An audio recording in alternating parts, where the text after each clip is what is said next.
Hey guys, what's up? Sam here, back with another video. Now I'm still on the road to find that perfect ROM, and the last ROM I installed was a Dirty Unicorns ROM. Now in this video I'm going to be doing a little review telling you about my experience with the ROM so far. As usual, I'll be telling you all the stuff I loved about the ROM, some stuff I didn't like about the ROM, and some stuff I think they could have included to make it even better. Alright, now without further ado guys, let's get started. Now one of the first things I love about this ROM is that it's chock full of customization. If you love a ROM that has a lot of customization, then you're definitely gonna love this ROM, alright? If you haven't checked out my video before on this ROM, then definitely go and do so. I'll leave a link for it in the description down below, as well as in the little card up top, alright? In that video, I pretty much show you all the features of this ROM, alright? It's really awesome. From the navigation bar, power menu, status bar, this thing is full of customization, guys. So yeah, customizations galore. Now a second thing I love about this ROM is how organized everything is. Now in this ROM you have a section called Dirty Tweaks in the settings menu, and in that you can find a list of all the features that are able to be customized in this ROM. Now in some ROMs it's kind of spread out all over the place, so you can't really find it, you need to dig around, and you can just swipe left and right to get to what you want to get to.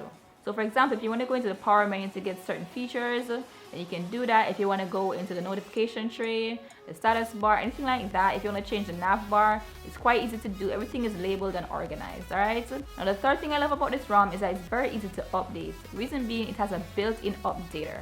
Now in some ROMs, you need to go on the site, download the file, and update it manually and all that. Now with this ROM, it's kind of like stock. Because it has that built-in updater, you can go ahead and see what version you're on. If there's a new version available, you can go ahead, tap it, it will download, and you just boost into the recovery menu and flash. Now another thing I like about this ROM is OMNI switch.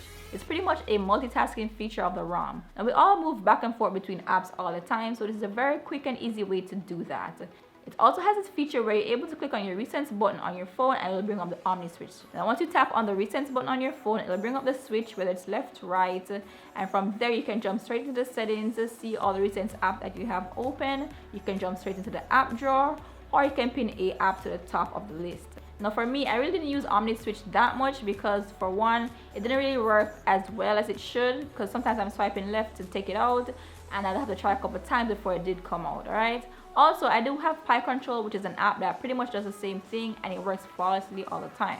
But I mean, it is a really cool feature of this app, don't get me wrong guys. If I didn't have another multitasking app, then I probably would definitely use this more, but yeah.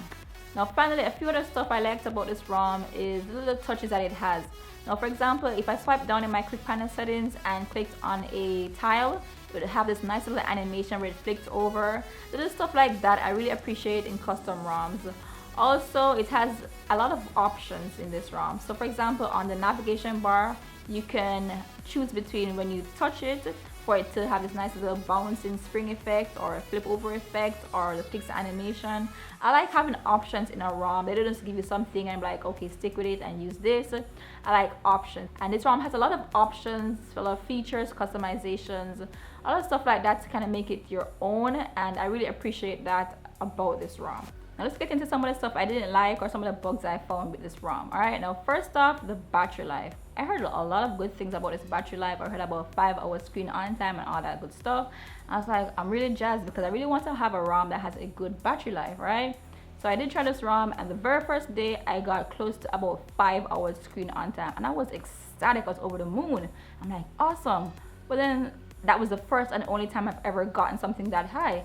Normally now I just get like 2 to 3 hours of screen on time, which is pretty mediocre, and for a custom ROM I really did expect better. And I know a lot of people would say just put a custom kernel on it, but really I really want to test the ROMs by themselves and how good they can perform on their own. I did wipe it, I did do a clean flash of this ROM, but yeah, normally the screen is the highest thing that takes battery life. Sometimes the screen would actually be the third thing to be using the most battery, which is pretty weird.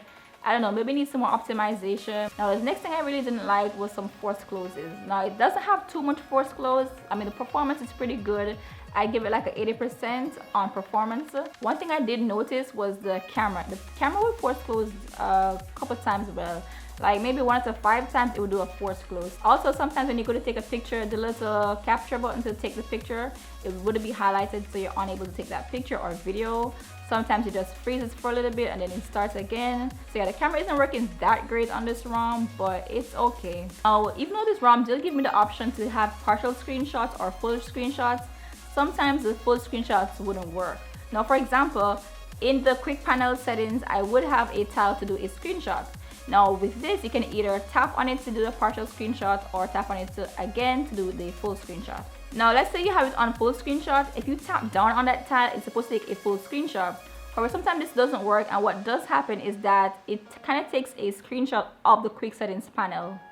So yeah, that kind of needs some adjustments. Now another little thing I didn't like about this ROM was the split screen mode. Now normally on stock Android, what you can do is hold on the recent button and it would enable the split screen mode. However, if you do that on this ROM, it actually does nothing. What you have to do is click on the recent button and then drag the app to the top, and that will enable the split screen mode. So I didn't really like that. I didn't see the need to not have it. So yeah, if I'm mistaken, then let me know in the comments below. A couple of the things they could have added to make this ROM better, or to give it a little more edge over other ROMs, was that I wish they had the ability to have the swipe left with Google Now cards. I don't know if I'm the only one, but I do love having to swipe left to get my Google Now cards, because that's pretty much where I get all my news feeds. So yeah, having that little swipe now would just be the icing on top. Secondly, I wish I did have a little bit more of the Android O features. I don't know if it's too early for that, but maybe it could be something to look forward to in the next version or the version after that. So yeah, I mean, that's pretty much it for me, guys. This ROM is pretty cool. For customizability, I give it a 10 out of 10. Performance, as I said before, a 8 out of 10.